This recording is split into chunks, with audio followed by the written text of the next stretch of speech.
Welcome in Monday edition of the Oxford Exxon Podcast. Chase Parham, Neal, McCready, Clark Ford studio here this morning. Ole Miss baseball sweeping Missouri over the course of the weekend, dominating the Tigers, who were not very good, over the course of 3 games. What does that mean? We'll talk about it a little bit today, where Ole Miss sits with 2 weeks left in the regular season, and now likely an SEC tournament berth in Hoover, Alabama, here in a few weeks as well. So that and more coming up. The Kentucky Derby was over the weekend. I'm sure there's more NIL stuff. That's probably a conversation for tomorrow for the most part. Ole Miss softball takes 2 out of 3 from Georgia and Athens. They open the SEC tournament on Wednesday against Georgia, the 8-9 game in Gainesville. That's where that is. Yeah, it's at Florida. So in Gainesville for that. So that and more coming up on today's show. Show brought to you every single day by the Oxford Exxon, Highway 6 West in Oxford. Lunch specials, $5.69, 2 sides, bread, 32-ounce drink. And remember to take advantage of their deal when you download the Exxon mobile app. $10 right to you, including the tank you're filling up at the time. You just take a picture of the QR code, download the app, 1,000 bonus points. 1,000 bonus points equals $10 with all Blue Sky locations in Mississippi. Again, coming to you from the Clark Ford studio.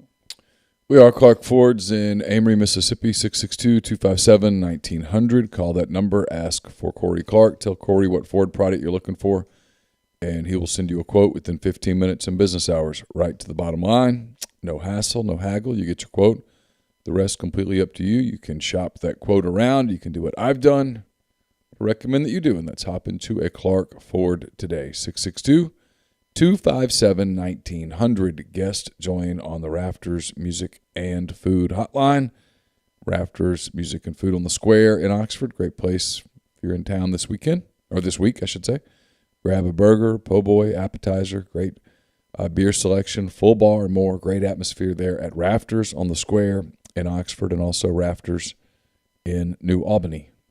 So I don't forget, if you are one of the people who has ordered prime shrimp to this point, there's a thread on the message board. Go over to it. It's linked up top. If you've ordered at any point, just comment in that thread, and you're automatically entered into a giveaway. Going to give away some shrimp to some folks.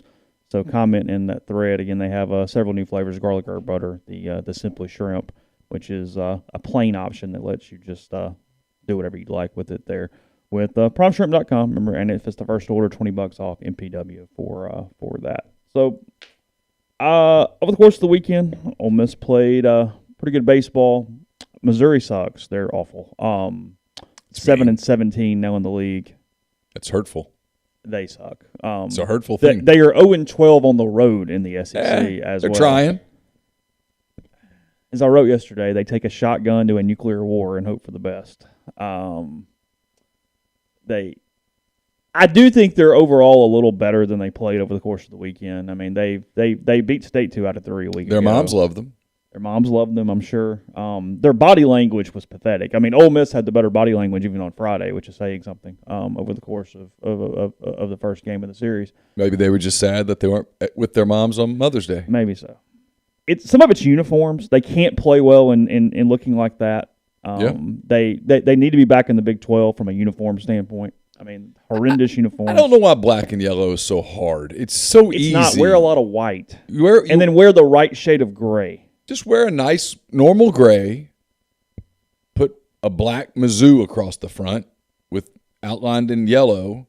I know they wore yellow jerseys yesterday. That's fine, too. Wear a yellow jersey with a white pant. They have bad font, too. Font's really important on uniforms. And they have poor font. It's an issue. Yeah, they're just bad uniforms. In a league that has some pretty good uniforms, they suck.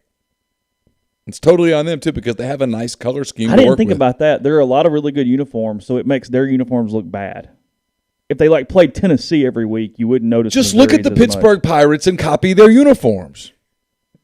Instead of Pirates, put Tigers. Instead of Pittsburgh, put Missouri. And you're done. It's not hard. Put the M on the cap instead of the P, and we're moving on. You're done. It's all good. Yeah. This is not hard. I could have done this, and I guess I could have charged $200,000 for consulting fees and done this in 6 minutes or less.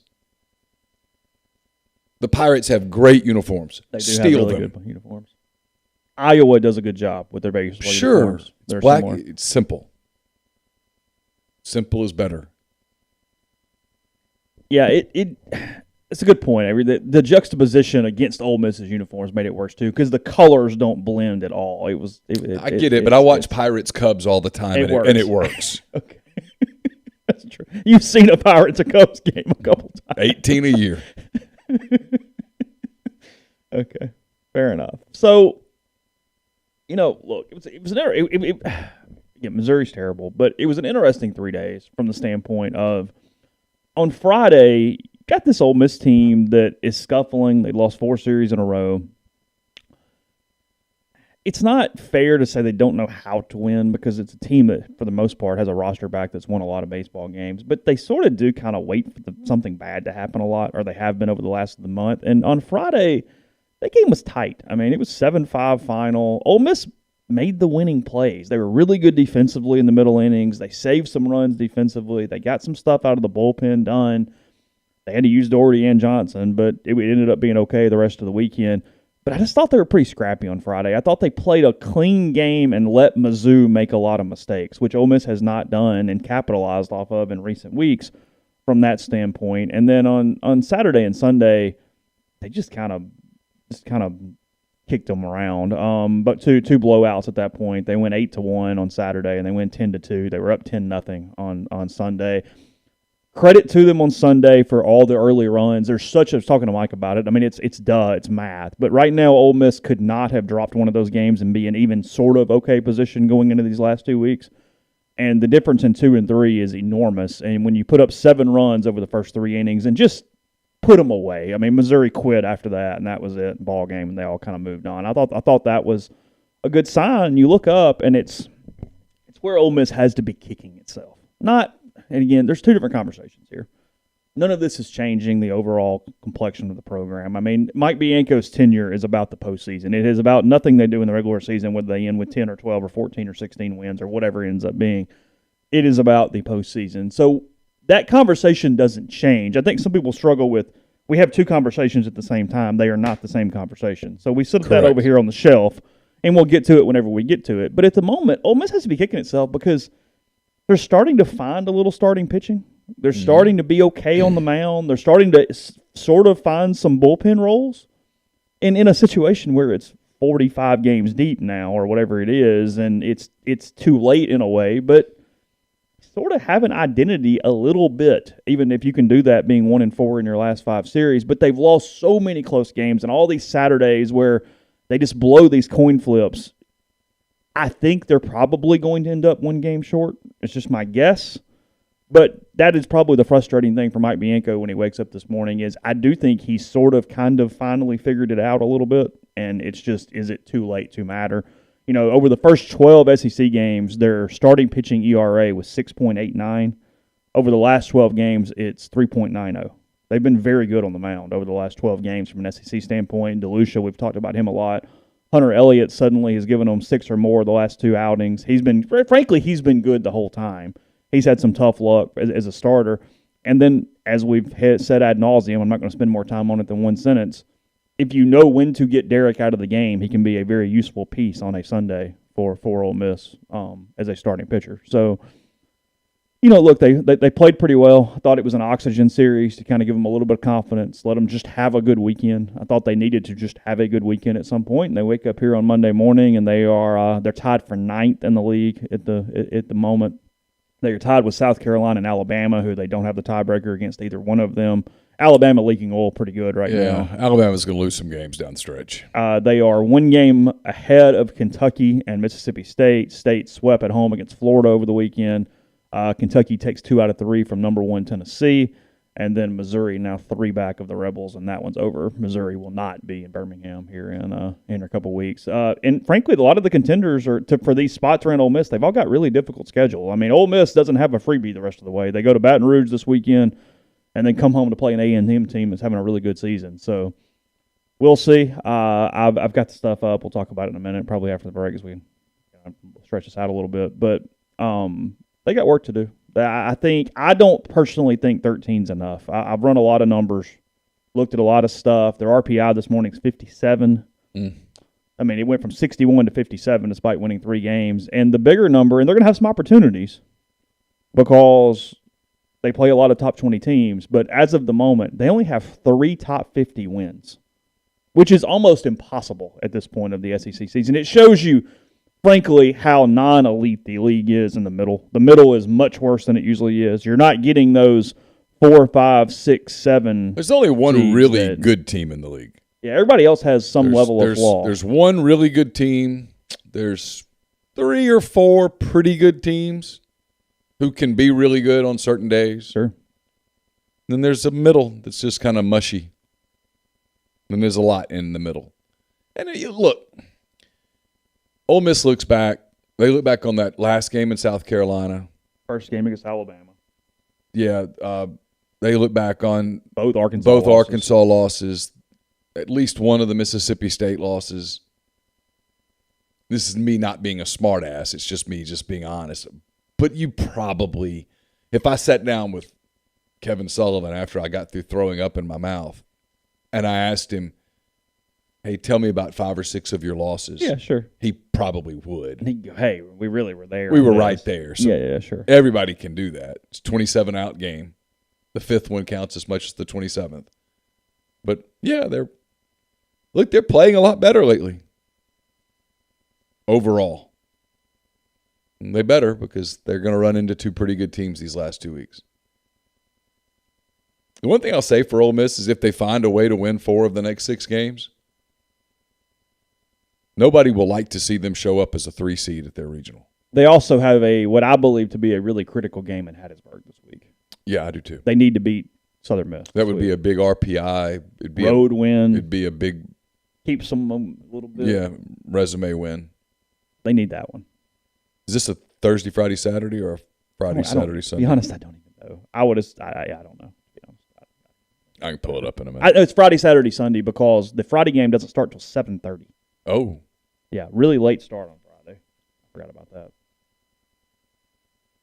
It's probably too late. It's kind of, like... We have no idea if they actually are playing better or they just beat a really bad baseball team. It could be both. They looked like they were playing better. They played very clean. They did. They played a good, clean weekend. What does that mean? They didn't play awfully against State or Arkansas. They just didn't get the timely hit. And I guess that's my point, is did they play exactly the same as they've been playing? They just had a worse team across from them. Well, Missouri's worse than State, and Missouri's worse than Arkansas. Yeah. So, yeah, some of it. But, look, you got to beat the team in front of you. You beat the team that you're playing. And not everybody's done that. Mizzou has won 7 SEC games. So you go to Baton Rouge, and you really need to find a way to get to. The Friday night game is huge. Because LSU doesn't have a super ace. No, I mean, they're very gettable the first 2 days. I mean, Mikael Hilliard and Blake Money are not necessarily killer. I mean, they're not blowing you away. No. I told you this when I watched Hilliard pitch earlier in the season. I think DeLucia's a little better. Pretty similar stuff. Hilliard competes. He throws that big loopy curveball. He's got the big curveball. You've got to have some discipline at the plate. And Money is your typical SEC arm that you He's see fine. It's just he's fine. Yeah, he tries hard. This weekend, speaking of, because there's a little bit of scoreboard watching going on, even though there really isn't. I mean, that's what's funny about this is we'll go over some who people have left, but at the end of the day, Ole Miss is competing against math right now. If they do what they're supposed to be, they're clearly in Hoover. And if Hoover is a question mark in 2 weeks, none of the rest of the shit matters. No, of course. Because you haven't done enough to get into the NCAA tournament no matter what you do in Hoover. Of course. So it's a little bit of, I mean, we can do this for seeding, but at the end of the day, they're going to play a game on Tuesday, and they absolutely probably have to win it no matter what. And then they get into the double elimination, and I'll pack for 9 days, and we'll have a big time in suburban Birmingham. I feel like Ole Miss is going to win on Tuesday in Hoover. I actually want that money line right now. Dylan DeLucia in that ballpark as a fly ball pitcher, I'm all in. Yeah. Give it to me. He's going to throw strikes. They're going to win on Tuesday. They're going to beat some 5 seed who can't host and is just hanging out and happy to go home. Sure. Or 6 seed or 7 seed Sure. or what it ended up being. I don't know at that point. Games this weekend, Kentucky's at South Carolina. Okay. Carolina is a weird baseball team. They are a bad baseball team. They are so strange. They blew a, 9-0 lead against A&M on Saturday? Yeah. Is that correct? And then came back and won Sunday. They did. Mm-hmm. Congratulations to them. Florida is at Missouri. The Gators are just fine. They'll be in the NCAA tournament. The RPI is actually like 15 or some shit. Yeah, and they swept State. Now they'll got a shot to go sweep Missouri. They have a Suddenly chance you're piling some stuff up there a little bit. I mean, they're not. I don't think they're hosting, but talk about a 2 seed you don't want to deal with here in a little while. Vanderbilt at Arkansas. Vanderbilt actually could sneaky get into the host conversation still. We still keep waiting on them, but I don't think they're good enough. But the metrics are interesting to where I go, maybe. They got the weekend against Georgia. They're 12-12. They kind of play like a 12-12 team. Yeah, it would take 16-14. But I think they have the type of resume that sometimes you get that 16-14 host. Vanderbilt plays there. State's at A&M this weekend. Bulldogs struggling right now. And they're no matter unless they win the SEC tournament, they are out of the NCAA tournament. Their RPI is 95 this morning. What's Texas A&M's RPI? It's top 20. It was like 13 or 17. They're the ones that could get into the host conversation. I think they are a host. I don't even think it's a question. Well, actually, their RPI fell a little bit. It was not that low yesterday. I guess South Carolina hurt them. Or actually, it's more opponents. Their RPI is 24 today. So Ole Miss's remaining games, Southern Miss's RPI is 15, LSU's RPI is 17, Arkansas State 227. You cannot lose that baseball game. Frankly, you need a rain out. And A&M is 24. Ole Miss still has 2 rain out games. They're obviously not going to make one up. I would have played somebody really good and gave myself a freaking opportunity. Just beg somebody for a favor. Found somebody who had a rain out and go, please, we'll fly to Stillwater and play Oklahoma State or something. Just let's do something here to give me a game.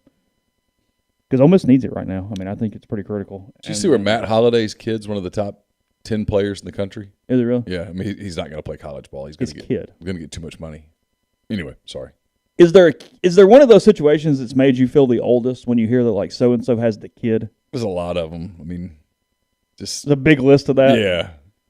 Like some of those Auburn guys you covered in like the late 90s, suddenly their kids are in college and stuff, and you're like, oh, whoa. Well, like Gabe Gross is the first base coach or whatever. Yeah. Oh, that's true. Yeah. I mean, I've known Gabe since he was like 15. So, yeah. Then Alabama is at Auburn this weekend. Oh. Auburn did not play very well this weekend against Arkansas. I thought they were they missed an opportunity that was right there. But they did. At some point, you have to kind of credit Arkansas because they slog through these games, and every time they have a weekend, they win 2 out of 3, and you look up and go, God, the other team gave that away. But they're not winning. So it's they just don't really beat them. Well, I say they don't beat themselves, but they walk freaking 18 in the last 2 games against Ole Miss. Committed a bunch of errors over the weekend, too. Yeah. They're winning despite not playing well, frankly. They have a lot of different guys in that lineup that can get you at different times. They get contributions from different people. They kind of are who they are. I've been telling you this for weeks. I mean, they're just a solidly above average team. Nothing great. Nothing awful. They're fine. If they get the right draw, they'll have a shot. A good bullpen. That helps them. Well, sure. I think it's, frankly, for them, it's their difference makers that in these games that get sloppy and stuff, at the end of the game, they have some arms they can go to that are more reliable than some of the other teams. So out of those teams that Ole Miss is going against here, kind of in that part of the standings, I mean, again, State has a tough road in College Station, and I mean, Kentucky and South Carolina, somebody has to beat somebody, so it just sort of is what it is at that point. And then the final week, which will be the 20th, is that right? No, 27th. Is that right? Mm.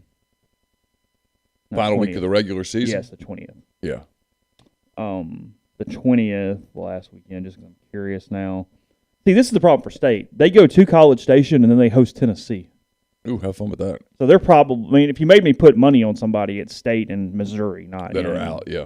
Not in Hoover. Who else plays that last weekend? Missouri's at Georgia. Auburn at Kentucky.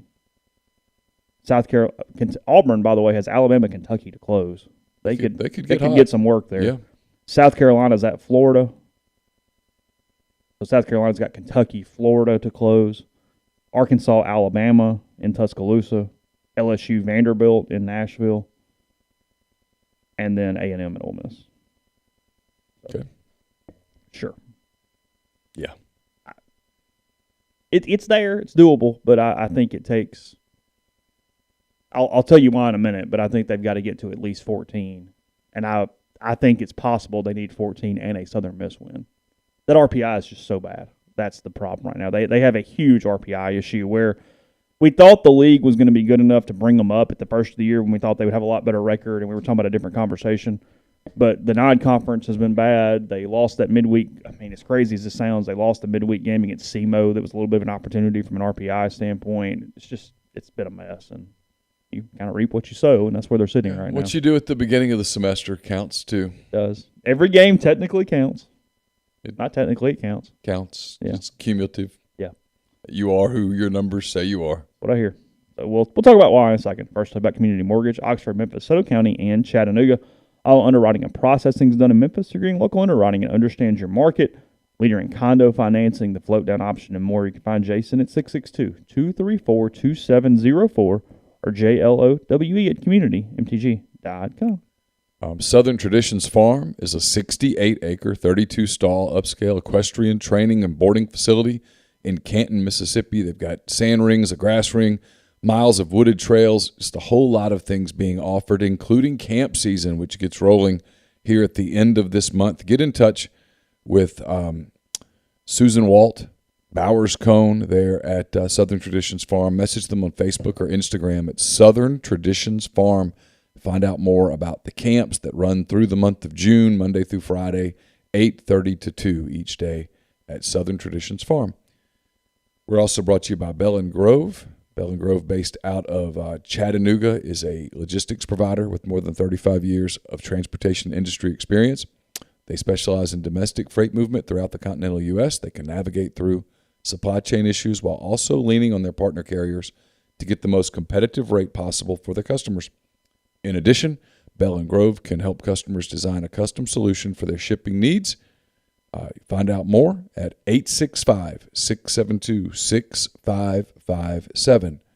Don't just accept what you see, but imagine something new. Step forward and chase after a better version of yourself. Every day, Corinth Dental is helping people reinvent themselves one smile at a time. Dr. Bubba McQueen, Dr. Jenny Beth Hendrick are devoted to restoring and enhancing the natural beauty of your smile using conservative, state-of-the-art procedures, including Invisalign. These clear aligners are the virtually invisible way to improve your smile. So call Corinth Dental today for a no-cost digital scan of your teeth and let them show you the way to a straighter, healthier smile. 12 months, no interest, no down payment financing available at corinthdental.com. And we're brought to you by The Rogue. It's your destination for fine men's clothing. Their stylist hand-select pieces from top designers. From work to lifestyle to nightlife, there's the perfect something for everyone at The Rogue. All the best items from Peter Millar, Martin Dingman, Jack Victor, Halsey, True Grit, and more. 4450 I-55 North in Jackson or therogue.com. Podcast also brought to you by G&M Pharmacy, South Lamar, and Oxford. They deliver locally in the Oxford area, and they take care of you with medicine. Free prescriptions the same day each month, and take care of you. One trip to the pharmacy, one delivery, and you have what you need when you need it with G&M. Also, you can transfer your medications to them. They make it easy from the big box pharmacies. Let somebody you know and trust locally take care of all your pharmaceutical needs. Give them one call, and they will make it easy to get that transfer done. 662-236-2222. I was looking at, somebody put the video on the message board of Tennessee getting into it with Ole Miss and Errol Robinson from several years ago. I think it was 2016. I think it was that 2016 team that hosted for Ole Miss. Maybe I'm wrong. It may have been 14, but I think it was 16. Either way, because I just saw Errol and Woodman, and they would have been on both those teams. So I don't really know which one. I could look it up and see when they were in Knoxville. But on the play, Errol's thrown out at home on a single, trying to score from second, and the pitcher for Tennessee kind of gets at him, gets in his face. Apparently, it was a play from, or a situation that arose from a couple innings before that when they had another dust up on the other side when they had a bases guy coming into Errol at shortstop. And it turned into a pretty good skirmish to the point that Mike kind of went at Dave Serrano a little bit in the video. I kind of remember this, but not as closely until I watched it. But the thread was talking about, this Ole Miss team hasn't really done that. And we've talked about personalities and attitudes a good bit, that they don't kind of have the asshole, as we've called it, or different things. still credit to Ben Van Cleve again. He still continues to try to be an emotional leader, and I don't mean that sarcastically. I mean that really, really honestly. You need that dust up occasionally. I feel like I think back through Ole Miss's season, and they haven't had any dust up at all. There's been no kind of whatever, and I don't remember that from another year.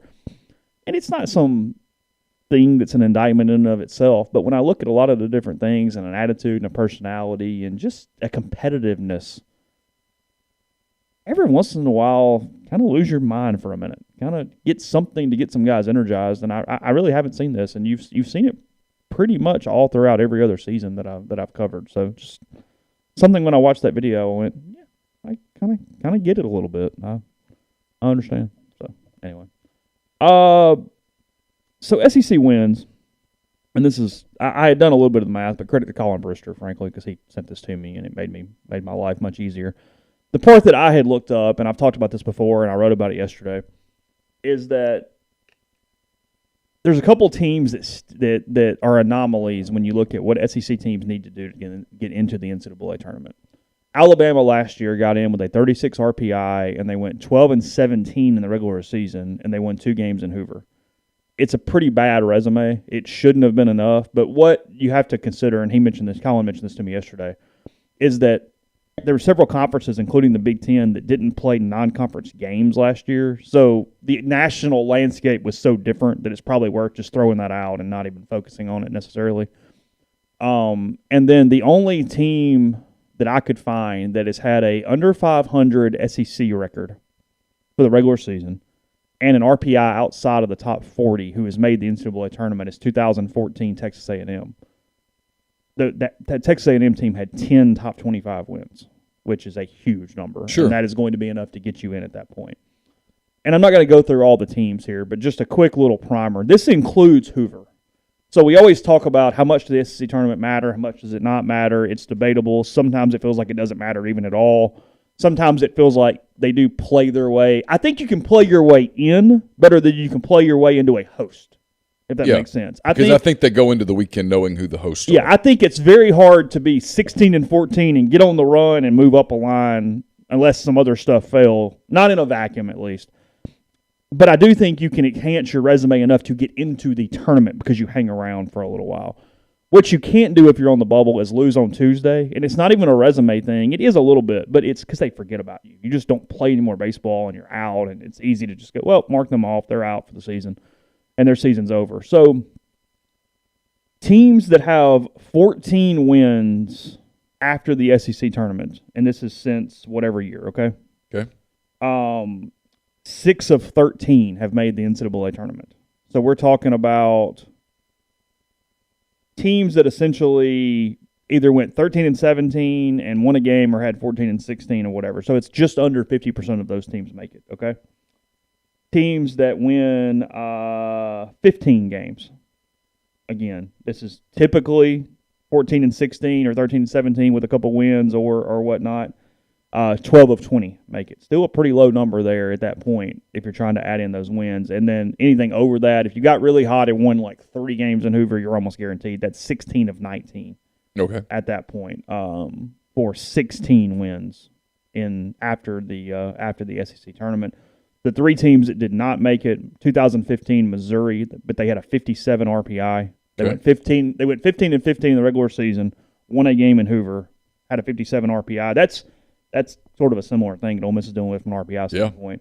And then maybe the one that is the most similar, 2007, and we're way back, so this is not necessarily even relevant. Florida didn't get in with a 42 RPI at 16 wins in 2007. 2016, Alabama had a 61 RPI and didn't make it, but of course that's too low for an SEC team. So, and then obviously if you make anything beyond that, you're golden. So, just a thought. The lowest team to ever make it, State in 2006, got in with 12 wins after Hoover. That wasn't a Larry Templeton special at all. I was trying to think of his name. Yeah. Yeah. Look, they if they get 4 wins in these last 6 SEC games, that's 4 really good wins. 4 really good wins. So your numbers gets better there. I agree with you about needing to beat Southern Miss. That would be a huge win. Frankly, you need to figure out a way to cancel the 227 RPI game. Just doesn't need to be played. It's a scary game to even play. Yeah. And then you probably got to go do something in Hoover to feel great about it. You don't need to get bounced on Tuesday, for example. But if you win on Tuesday, maybe you win twice in Hoover. That would give you 16 wins. At 14 and 16? Yeah. That's in. And you'd be in. I think that's in. So that's probably because you've got a pretty good RPI game coming on Tuesday in Hoover. You're going to play a 5, 6, or a 7. I mean, I don't think Ole Miss is going to be, I don't think maybe an 8 at worst. Yeah, I don't think Ole Miss is going to be the 12. For this to matter, they can't be the 12. Right. I guess that's the point. Right. If for this to matter, they got to probably be in an 8-9 kind of 8, 9, 10, somewhere in there. Yeah, that's the thing. Yeah, sure. I mean, it's possible. Because if they sneak into Hoover at 2 and 4 the rest of the way, it just doesn't matter. Yeah, they can't do it. No. That's 12 and 18. No. Well, they got to win 4 of the next 6 games for Hoover to matter. Nobody's had a rain out yet. Everybody's played their full allotment of games. Yeah. Just noticed that.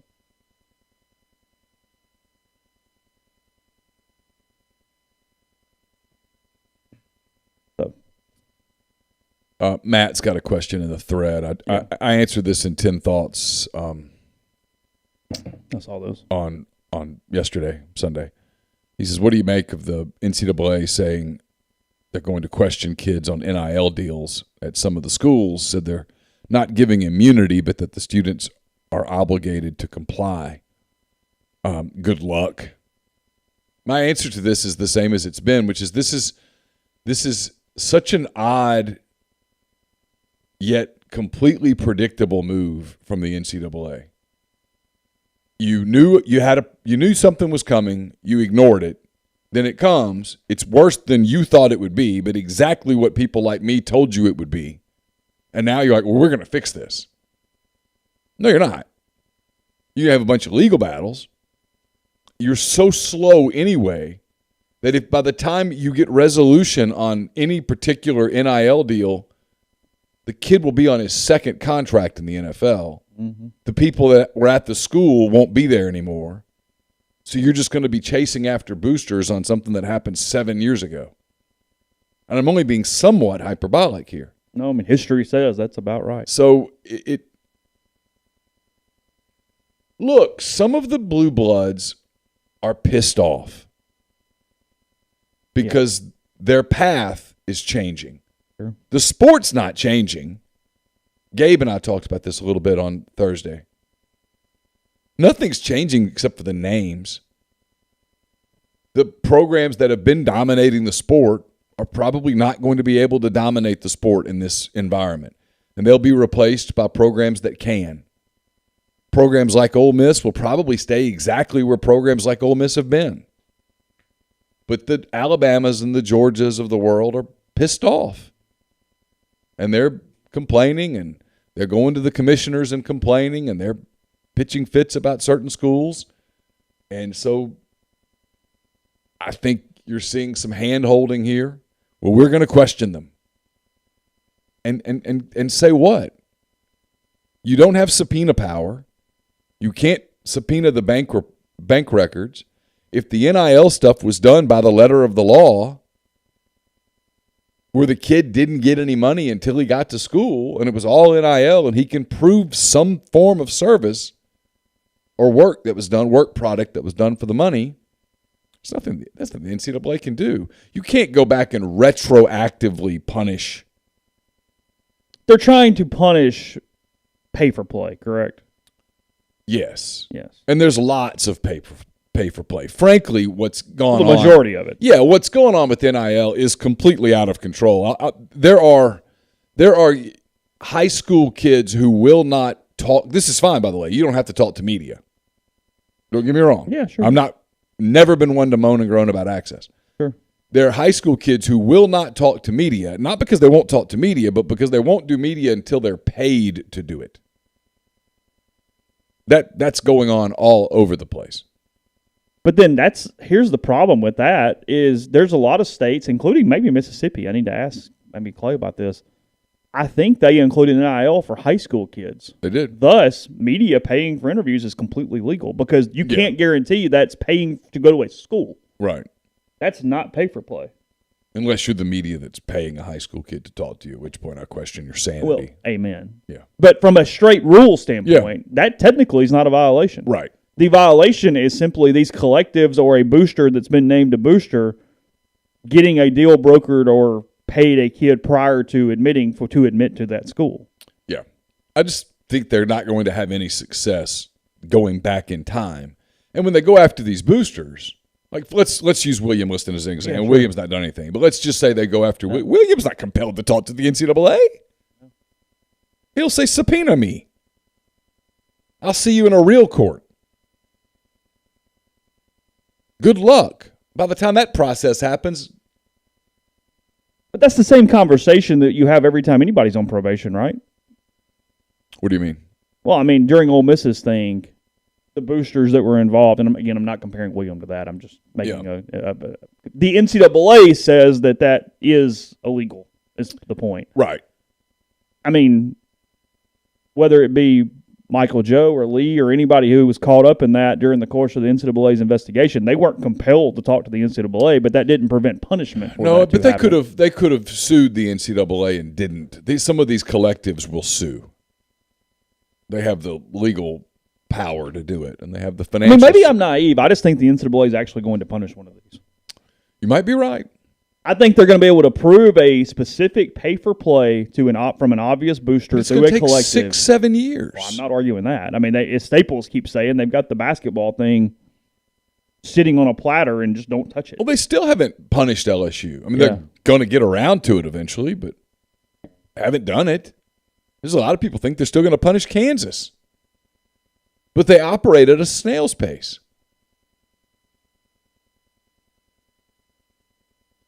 So you're going to nail Kentucky in 2031 for something it did in 2022? Mm-hmm. I mean, that level of justice is not exactly the kind of thing that's going to scare you straight.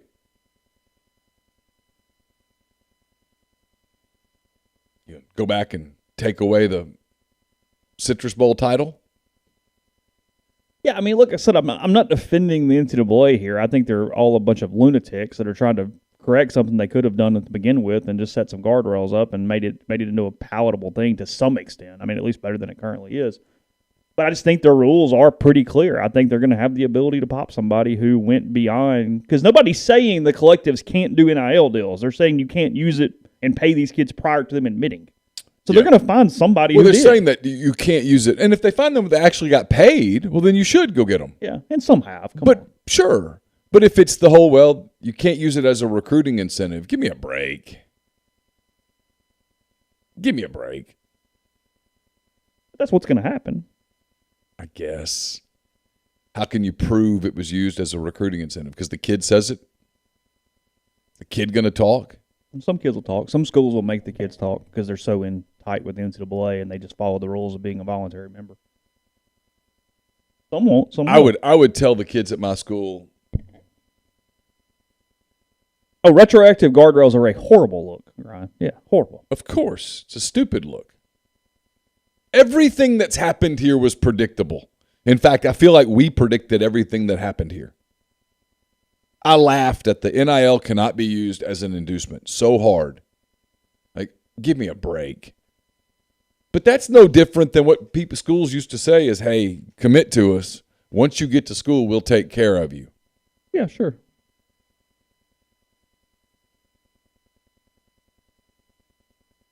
The NCAA was naive enough to believe for the longest time.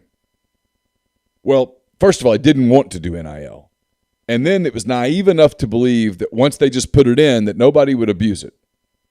That it would just be used to get some little money off jersey sales or whatever. Yeah.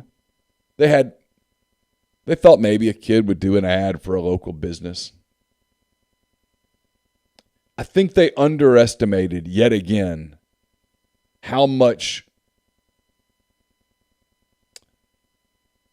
winning means to certain boosters. There are people out there that their school winning a football game means more to them than really anything. Mm-hmm. And I think they underestimated that. Their willingness to be the level of creativity, the level of money, the level of organization. And for some, the desire to be involved, the desire to get the attention. Well, it's what we mentioned through one of the texts I got last week when we talked about. It's that suddenly these collectives to a point, but really the directives, when it's one booster pushing like the Miami guy, Ruiz or something. I can't remember his name off the top of my head.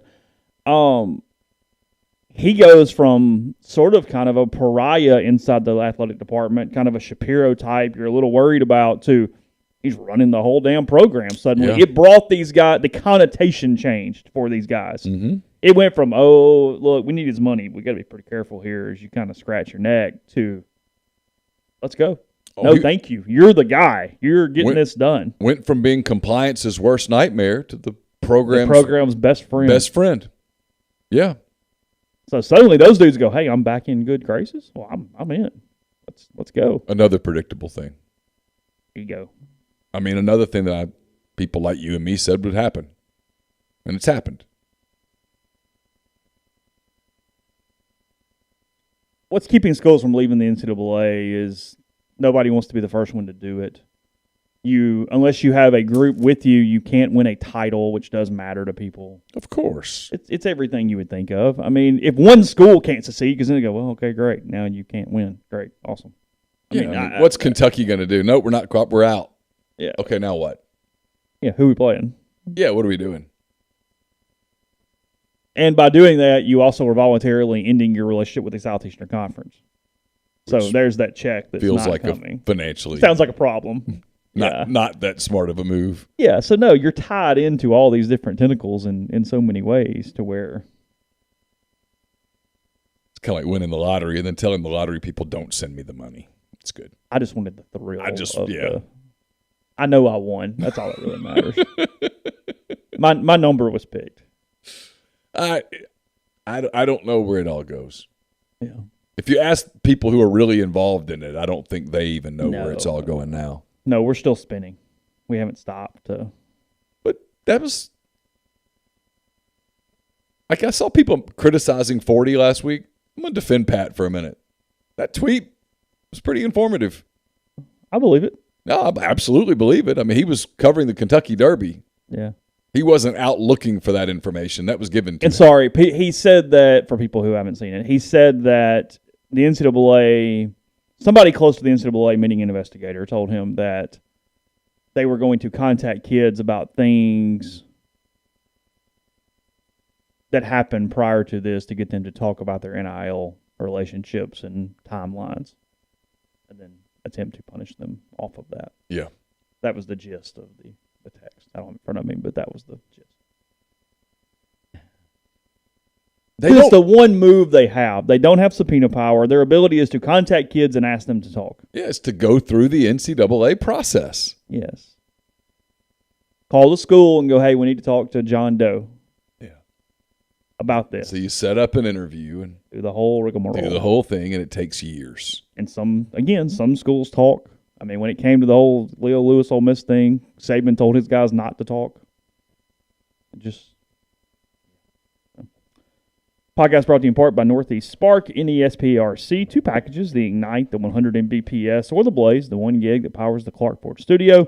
Your hometown team bringing you world-class broadband. That's nespark.com, 662-238-3159, phone service, parental controls, network security, and more. So again, call their office. Get the best internet in Lafayette County. That's 662-238-3159. We're also brought to you by Service Specialist Staffing and Recruiting Agency. They've been connecting great job opportunities to candidates since 1967. If you're on the job hunt, whether you're seeking an entry-level position or you're a seasoned professional, they have opportunities across the board. IT, engineering, dentistry, accounting, law, manufacturing, human resources, whatever the case may be, they can help you. Their goal is to get to know you, get to know your strengths, see what you're looking for in your next career move so you can find the right fit. It's free for the candidate. All conversations are kept confidential, so you have nothing to lose by giving them a call. Call Will Sydney or Kelsey at 662-832-5138, or check out their new and improved website, servicespecialistltd.com. There won't be a mailbag this week, but when there is one, it's brought to you by Whitney McNutt of Tommy Morgan Incorporated Realtors, serving you for all of your real estate needs in Oxford and Tupelo. She sells condos, land, commercial, and residential family homes. 662-567-2573 or 662-842-3844. Brought to you by Grenada Nissan. If you're in the market for a Nissan vehicle, Grenada Nissan's the place to go. They've got a complete selection of new and previously owned Nissan vehicles. Great lease deals as well. It's GrenadaNissanUSA.com. Next time you're in Oxford, stop at Opa, the newest restaurant on the square. Gyros, wraps, kebabs, fresh red fish, lamb chops, handcrafted cocktails, frozen libations, an amazing candlelit patio, and more. 306 South Lamar, just south of the Square Courthouse in Oxford. And we're brought to you by John Edwards of Regency Travel Incorporated in Memphis. If you're thinking about a summer vacation, you want to make sure it's a special trip that creates a lifetime of unique memories, get in touch with John. Give him some parameters. Give him a budget. He'll give you options. And no, you don't have to live in or near Memphis to take advantage of his services. 901-494-3387 or jedwards@regencytravel.net. First-time clients can save $50 off their first booked trip just by telling John you heard about Regency Travel on the podcast. Podcast also brought to you by Johnston Hill Creamery, small batch artisanal cheese, fermentation, charcuterie, bakery, catering, and more. Hopefully took advantage of their Mother's Day menu that they had going. And they have plenty of menu items for you now, including their new lunch menu is available for delivery through Fetched here locally in Oxford. That's 662-419-9201. Our cheese at johnstonhillcreamery.com. Go to their Instagram page and see tons of different offerings they have, their new creative ways to get their charcuterie and their cheeses in hand to you, including a pretty cool fruit tray they're showing this a couple days ago with the cheesecake dip. When you order that, you can get a full assortment there for catering and other menu options. So again, johnstonhillcreamery.com, 662-419-9201. Got a lot of horse racing talk in the thread today. Certainly an interesting Kentucky Derby. As Rich Strike wins, was it 80 to 1? 80 to 1. 80 to 1. The second highest odds ever. The other one was in 1913. Got into the race from great race. Yeah. Got into the race for the horse got in from scratch. A horse got scratched on Friday morning. Yes. Odds opened at 99 to 1. Had you jumped on it immediately? Yeah. Just throw a buck and see what happens. It was an amazing race. I tell you what's interesting there, and most people have seen this, but if you haven't, there's an aerial view of the horse's run there as he was in the middle of the pack, bottom half of the pack. The announcer didn't say his name until the end. Yeah, and he was shot out of a damn cannon. A horse that I think had won one race ever, maybe something like that. And frankly, it only finished second, like never or something. Yeah. But he gets shot out of a cannon. But what is so fascinating to me when you get the aerial view is the lanes he worked through to actually move to the front, because it was congested as hell in the middle. They did not separate very well to give any room. Well, some of the horses weaved his way. Some of the horses got tired. Yeah. And as they began to slow, things got congested. And he was not slowing. Well, that horse, I'm not saying he was on something. That horse is insane. They had a hard time getting him in the stall. He was nuts when it was over. And he was pure nuts when it was over. I mean, I have a lot of observations. So I give you my quick observations for the Kentucky Derby. So Saturday, I may have opened a beer a little earlier in the day than usual. The pregame show for the Kentucky Derby is longer than the damn Super Bowl show. I kept going, when are y'all going to run the race? Well, that's all. Yeah, that's the way that works. It was all day. Yeah. So anyway, also, if there's ever any doubt that the horse has absolutely no idea what's going on, there you go. I don't know that the next time someone tells me, yeah, that horse knows he's a winner, I don't know. I'm not sure Rich Strike had any idea what he had done other than, hey, I just went for a run with this man on top of me. Also, his head's like all the horse. The horse has severe ADD. He didn't go fast until he got his head straight. He kept looking at other horses.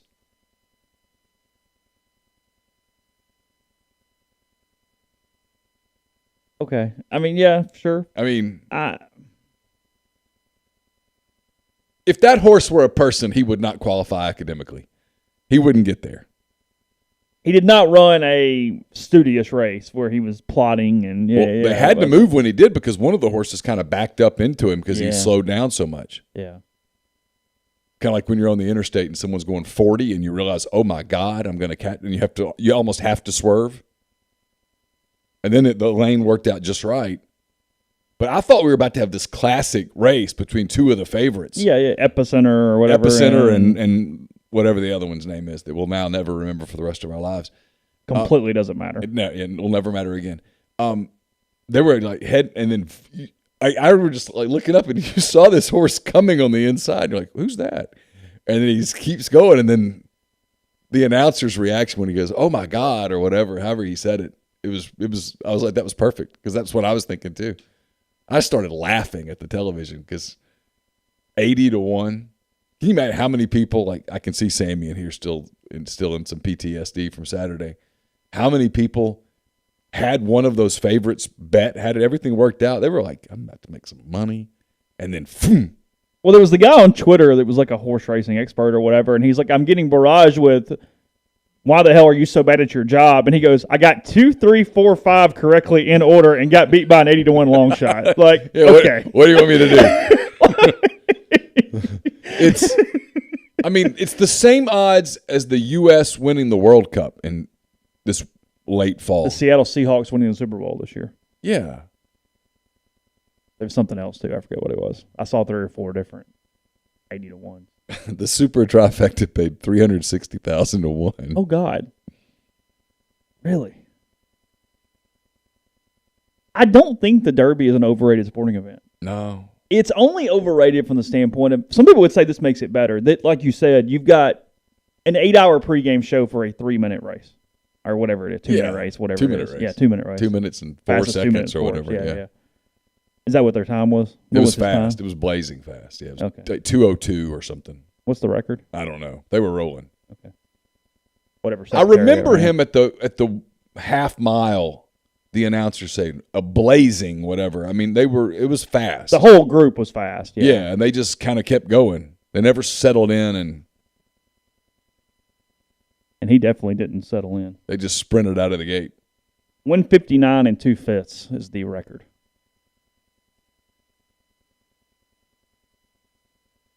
Obviously, Secretariat.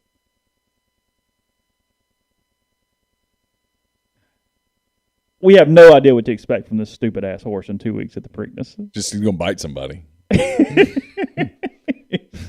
feel sorry for the horse that has to escort him to the gate. Yeah. the guy on the horse afterwards that's trying to protect the damn pony there. He's going, I'm punching the Kentucky Derby winner in the face on national television, and I have no choice. That guy was in the worst space. He's like, I know the cameras are on me right now. I know this horse just won the Kentucky Derby, and it's biting everything. I'm going to have to punch it. And he did. He hit the Derby winner in the head. He punched it in the face multiple times. How's your day, honey? I punched the Kentucky Derby winner in the face. His owner passed out, or his trainer? Which one? Yeah, one of them collapsed. Literally or just something. fell out. Yeah. Because you're watching, and if you're associated with that horse, yeah, he's in the whatever. Okay, great. We're in the Derby. That was the goal. Yeah, just to make the Derby. They were thrilled to be there. Yeah, and then. I mean, what's crazy about it is he had a little more room. I mean, he kind of walked off there in the last couple strides. Anyway, it was fun. It's the one thing we talked about this. We've done the Triple Crown. We needed something kind of weird. We got it. Got it. Oh, I think the ratings for the Preakness will be pretty good because now everybody's like, well, can he do it again? God, you'd almost be so tempted to be like, hey, we're just going to put him out to stud right now. I have no sourcing on this, but it said in the stream there have been some rumors that Ray Tanner's about to step down in South Carolina. That has been going around in college athletic circles a little bit. Yeah.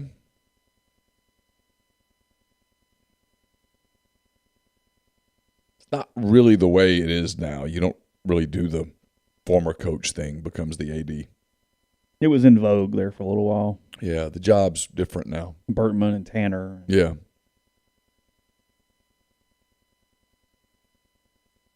The video of the UK sorority girl who bet her last $14 on the longest shot in the Derby and collected almost $1,500. Oh, really? Yeah. Her quote was, "This game is easy." Well, but you know there are more people that won just because they did throw the $5 on the long shot.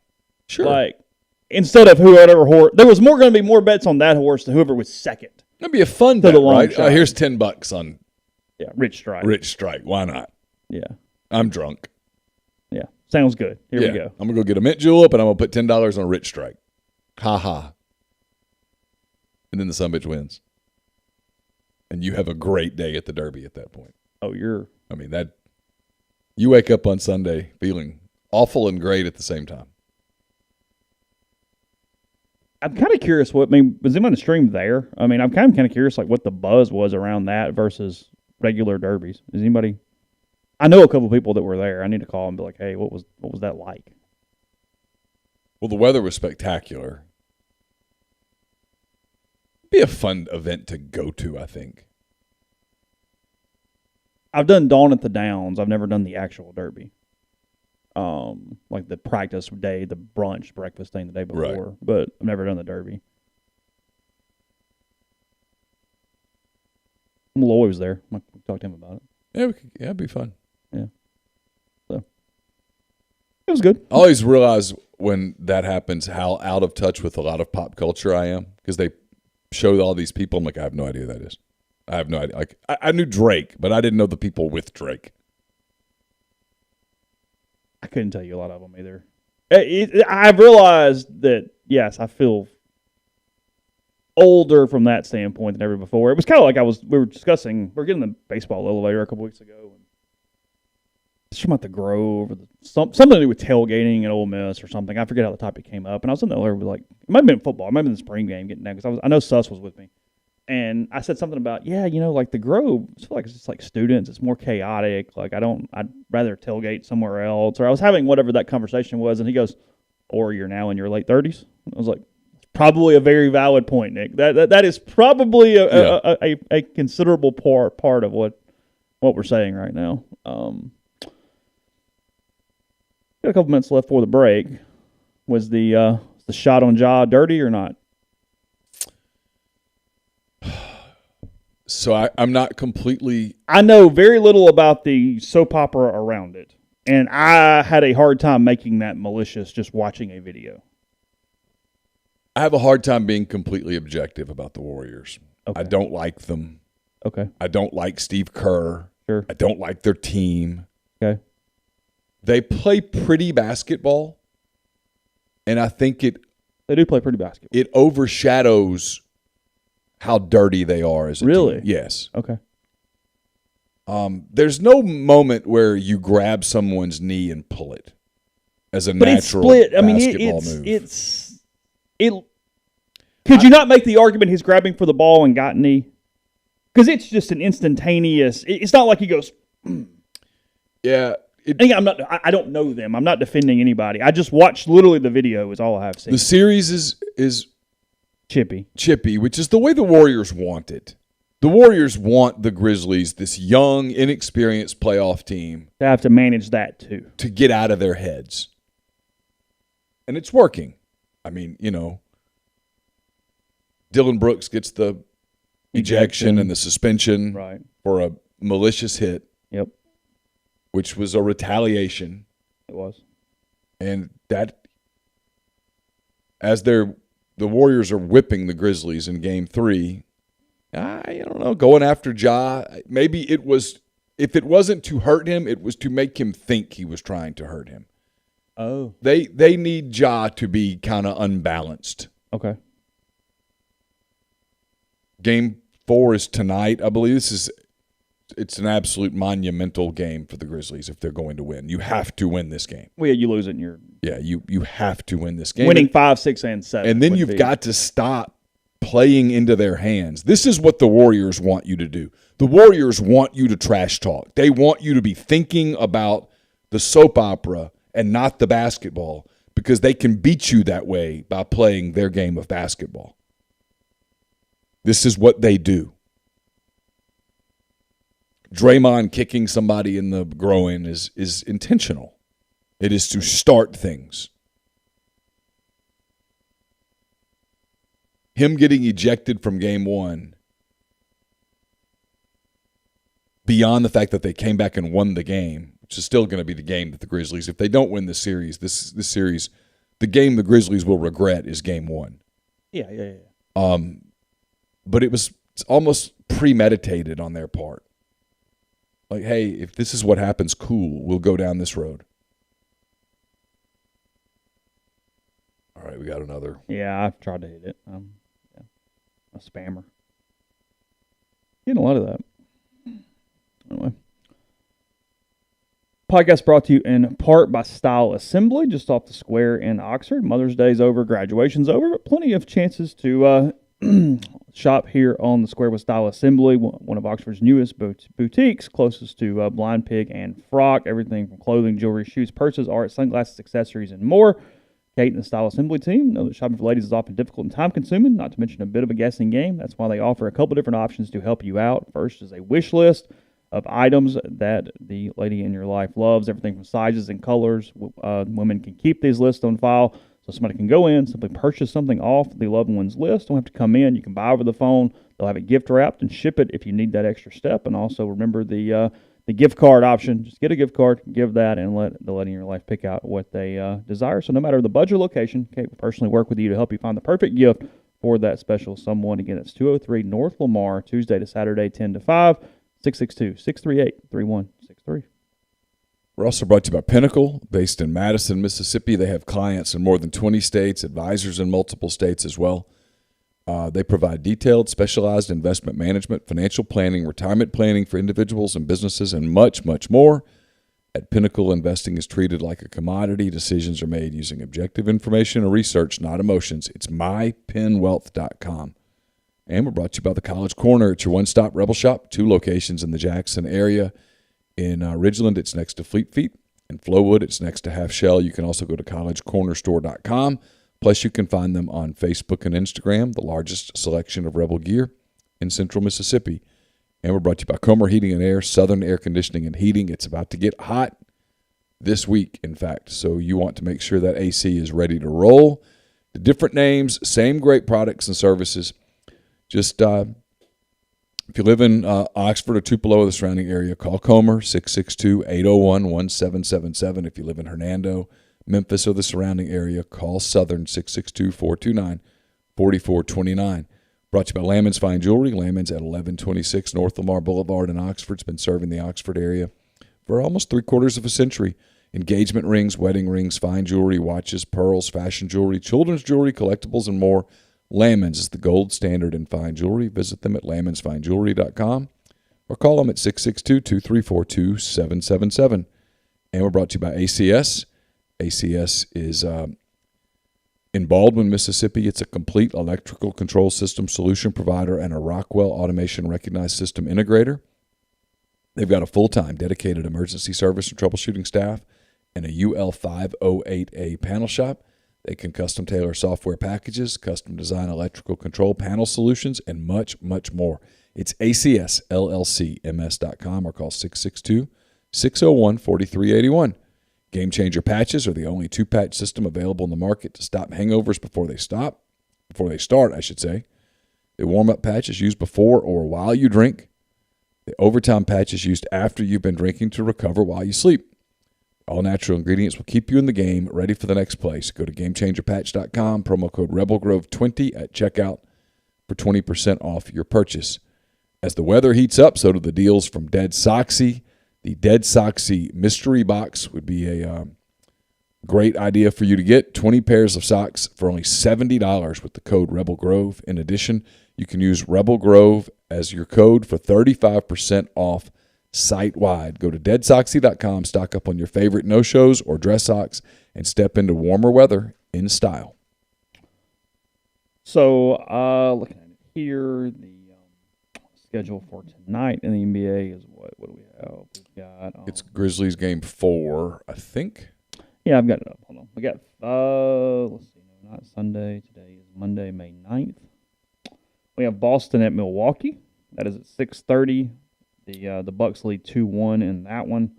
And then we have Memphis at Golden State. Yes, that is a 9 o'clock tip tonight. Ooh. So big night for Jason Tatum and the Celtics. Tatum did not play well the other day. He's got to play like a star for them to win the series. Giannis, on the other hand, Giannis Antetokounmpo played like a star. Like I said the other day, we're watching one of the all-time greats at the peak of his career right now. Frankly, it tells you. Does he have an MVP yet? Does he have one? Yeah. He has one, right? Yeah. Tells you how, I was getting ready to say, it tells you how good the league is right now, what great shape the league is in. I know people get hung up on the political stuff and all that, and I'm kind of with you in some ways. But the league is in great shape. Giannis is playing the way he's playing, and he's not the MVP this year. It's Nikola Jokic, according to reports, is going to win the MVP for the second year in a row on a team that can't get out of the first round, which tells you a lot about how deep the NBA is from a talent standpoint, how many elite players there are playing right now.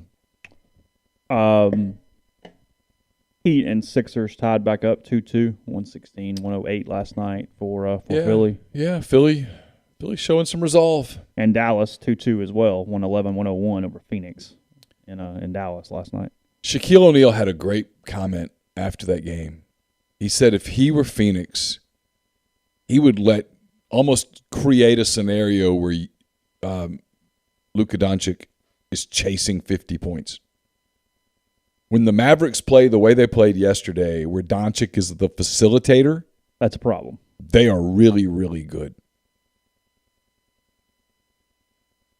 He played an exceptional game yesterday, and I think had 26. That's kind of the sweet spot for them. I remember when the Thunder had Kevin Durant, almost like clockwork. If you had a game where Durant went for 40-something, the Thunder lost. If you had a game where he went for 25, they almost always won because that meant other guys got involved.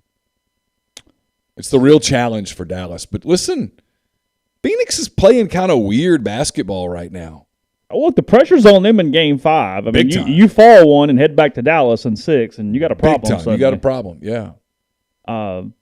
Probably the worst-run organization in the NBA, the Kings hiring the Golden State assistant Mike Brown as their new head coach. Former Cleveland coach. Yeah. Okay.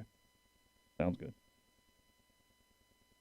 Brown is the 4th Warriors assistant Sacramento has hired since 2013. There's a stat for you. Oh, wow. How about that? What are you doing? What? They're such a bad organization. It's where careers go to die.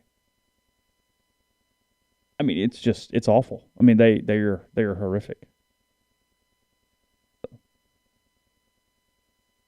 that's about it. Pretty slow news day, honestly, otherwise. I know it sounds crazy, but not a lot of drama over the weekend outside of those 2 or 3 things. There's not a ton going on, though. No, it's kind of quiet. We don't talk baseball, so there's nothing to talk about. And it doesn't exist.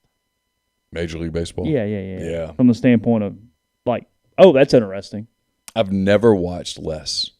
Because like I said, I kind of get some topic. Not really. I don't really get topics. I make sure we don't miss something major that we both have not seen by checking out a couple little newsletters every morning when they just throw the stuff at you that whatever happened the day before, and it's never Major League Baseball.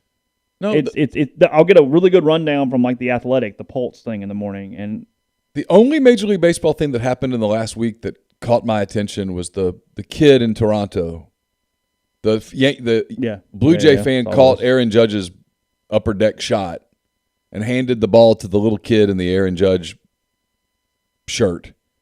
and the kid got excited and hugged the guy, and it became this viral moment because I think we're all searching for something wholesome out there. Anything positive. Sure. And then the next day, both the Yankees and the Blue Jays did the right thing and got them both back to the park. And yes. And they're going to go be guest of the Yankees when the Blue Jays play in New York later in the year. It was the baseball version of the Steph thing with the kid, and he didn't play, and then a couple days later he did whatever and gave the shoes or the jersey or whatever it was. You know, it's stuff like that. But the game itself is, and I know some of this is because I'm a Cubs fan and they're horrible, but it's just not on the radar, man. Whether it's the NFL draft, whether it's the NBA playoffs, whether it's the Kentucky Derby, whatever it is, things push MLB aside to the back burner. We didn't know earlier. I looked it up. The Southern Miss game is Wednesday at 6, so they will play Wednesday in Hattiesburg, head on to Baton Rouge from there, and then play Friday, Saturday, Sunday. ESPN Plus for the game at Southern Miss, so it is being streamed. Southern Miss coming off a series loss to Old Dominion over the weekend. Oh, really? The Monarchs got them. How about that? Tell you what now. You just don't go into Old Dominion and pull one off. I think it was in Hattiesburg. Oh. How about that? I don't think Chris Finwood is still there. For a while, Old Dominion's coach was the guy who was at Western Kentucky when they were really good against Pomerans and those guys that year. Oh, yeah. He went to Old Dominion when he left Western Kentucky. I don't know. Beats me. They had Chris Coughlin back in town over the weekend. I saw that he walked and graduated. Really? On Saturday, yeah. You didn't say his name correctly, by the way. It's World Series champion Chris Coughlin. Rookie of the Year, too. He was, but... Got a Rookie of the Year and a ring. World Series champion. Okay. You're very familiar with that? Yes. He was one of the very first people to the celebration pile. Was he really? Mm-hmm. Did he play much during that run at all? What did they kind of use him for when they brought him in? Didn't he get hurt that year? Really? And when he came back, he wasn't really. I don't really remember at all. much a part of it. He had a really weird career because, he was so good for, I guess, the Marlins that first year. And then it just sort of became strange. He had the weird home run thing. Like, he had some strange things happen to him over the course of time. He does not do media at all, correct? Not much, yeah. He, very pleasant over the weekend, but not a ton. See, out at the ballpark? Yeah, they used him they do this Letterman's Lounge thing where you get to come meet and talk to former players each weekend, and he was the Letterman's Lounge guy this weekend there. So, yeah. They had the World Series trophy on hand yesterday, too. The Braves do like this tour thing through whatever, brought to you by Truist. So the trophy was at Swayze yesterday for people to line up. A pretty good line when I walked into the park for pictures with it. So, yeah, pretty good It's stuff. a cool trophy. It is. Yeah. It is a good trophy. It is a really good trophy. The top 5 trophy. Oh, yeah. For sure. It's cool. All the little flags and stuff. Yeah. All right, we'll talk probably some more college football tomorrow. There's a couple interesting things, and Neal's 10 thoughts might hit that. We'll knock out some of that stuff. Do you agree with my values? If you're looking to... They're the correct thing if you're looking for a value, but the lack of parity makes them iffy on all of them. Yeah. That's the thing. It's just if you want to throw a 10 spot. Yeah. If we're just playing around, sure. Yeah, it sounds good. A&M at 1,600, you go, what the hell? Okay, sure. It's fine. Yeah. Kentucky at 4,000, okay. Yeah, Kentucky at 4,000 was the one that I looked at and went, if you're just putting $10 on something, no harm. Yeah. That might be my value bet. Yeah. So, all right, back tomorrow. Hope you have a wonderful day. Check rebelgrove.com in the meantime. We will talk to you then.